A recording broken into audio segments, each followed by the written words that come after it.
Custo de vida, emprego e desemprego, cesta básica, tarifas públicas, salário mínimo. Agora, na Brasil Atual, a análise do DIEESE. E nós vamos fazer contato agora com o diretor adjunto do DIEESE, José Silvestre. Bom dia, Silvestre. Bom dia, Glauco. Tudo bom? Tudo certo. Silvestre, os números aqui mostram que as vendas do comércio varejista cresceram 0,9% em outubro, na comparação com o mês de setembro, segundo aqui os dados divulgados pelo IBGE. Em relação a outubro de 2019, o avanço foi de 8,3%.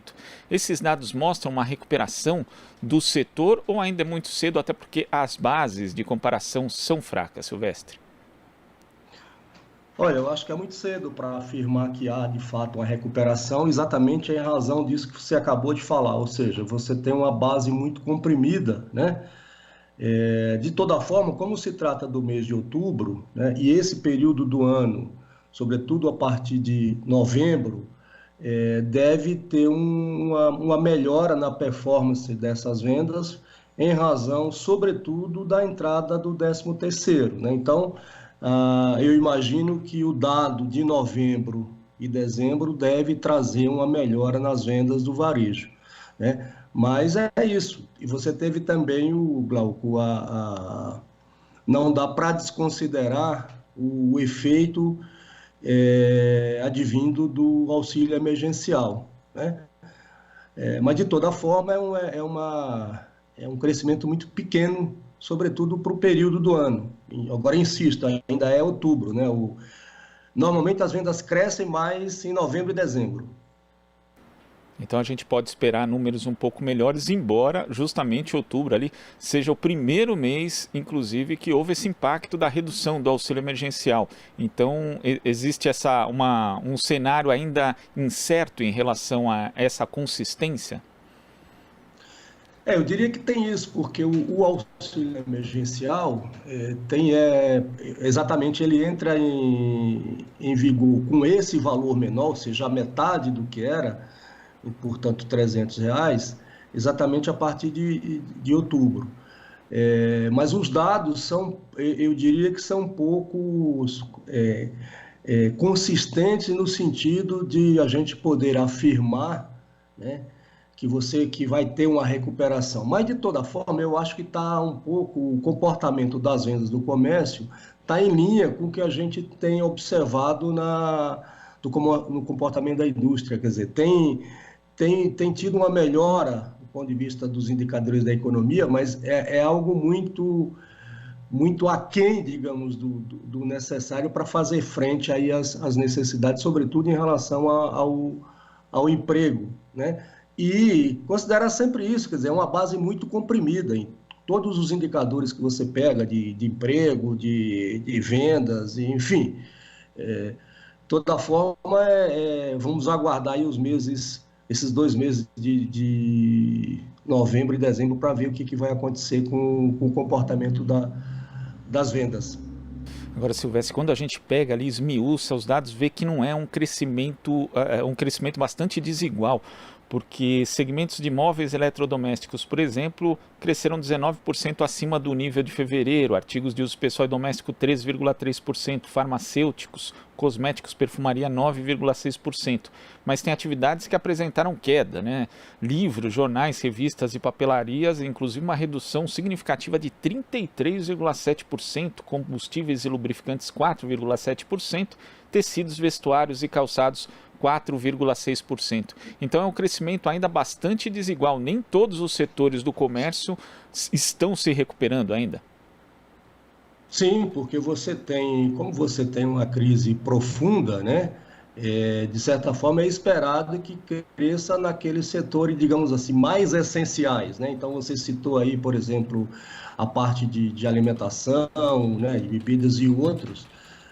Então, digamos, de certa forma, é esperado que tenha esse comportamento melhor no sentido de apresentar crescimento. Mas é isso mesmo, você tem um crescimento muito desigual, né? E isso reflete também a situação de renda das pessoas, né? Então, tende a crescer mesmo exatamente aqueles segmentos, digamos assim, que são essenciais, né? E eu acho que aí, Glauco, também, eu não sei como é que está, tem que olhar com mais detalhe, teria que olhar com mais detalhes os dados da pesquisa, mas eu acho que um fato relevante aí do ponto de vista do comportamento das vendas diz respeito às vendas via o e-commerce, né? Ou seja, o comércio através da internet, que esse eu acho que é um dado a observar, que provavelmente isso já existia, evidentemente, mas talvez isso seja um legado da pandemia, ou seja, um crescimento acentuado, uma participação muito maior das vendas via internet, tá certo? Do que as vendas físicas em loja. E isso tem implicações, inclusive, do ponto de vista do emprego. Então, temos que ficar de olho. Em relação justamente a essa questão do e-commerce e do emprego, nós sabemos que o comércio aí, ele é responsável por boa parte da geração dos postos de trabalho, mas mesmo com essa retomada, segundo dados do próprio IBGE, não houve aí uma recuperação no nível de emprego do que existia antes da pandemia. Você acha que esse é o tipo de mudança que na verdade vai se consolidar? Será uma alteração estrutural no mercado de trabalho com o crescimento do e-commerce e também com o aumento da concentração no setor de varejo, já que a gente tem aí as gigantes acumulando ainda mais poder porque pequenas e médias empresas acabaram quebrando nesse período? Com certeza, o crescimento do e-commerce tem rebatimentos sérios na questão do emprego, e a gente já tem visto isso, né? O comércio, ele representa em torno aí do cerca de 17%, mais ou menos entre 17% e 18% do emprego no Brasil, né? E muito provavelmente, com o avanço das vendas via internet, essa participação deve mudar, né? Ou seja, o emprego do ponto de vista das pessoas que trabalham fisicamente nas lojas, porque esse crescimento deve avançar, e eu acho que isso tende a aumentar e certamente vai ter uma mudança, né, digamos assim, na composição do emprego do comércio entre emprego, né, do comércio eletrônico, digamos assim, e o emprego tradicional das lojas, enfim, como a gente conhece há muitos e muitos anos. Então, eu acho que isso é uma tendência. Sendo que o Brasil já tinha um nível de desemprego elevado mesmo antes da pandemia. Agora isso vai se tornar uma questão central, tem que ser discutidas em novas políticas de geração, de criação de emprego, Silvestre? Certamente será necessário políticas econômicas voltadas para a questão do emprego, mas desse governo não dá para esperar, né? O que a gente tem visto aí é a chamada carteira verde e amarela, né? Que é um emprego, digamos assim, de segunda categoria, né? É um emprego com muito menos direitos, né?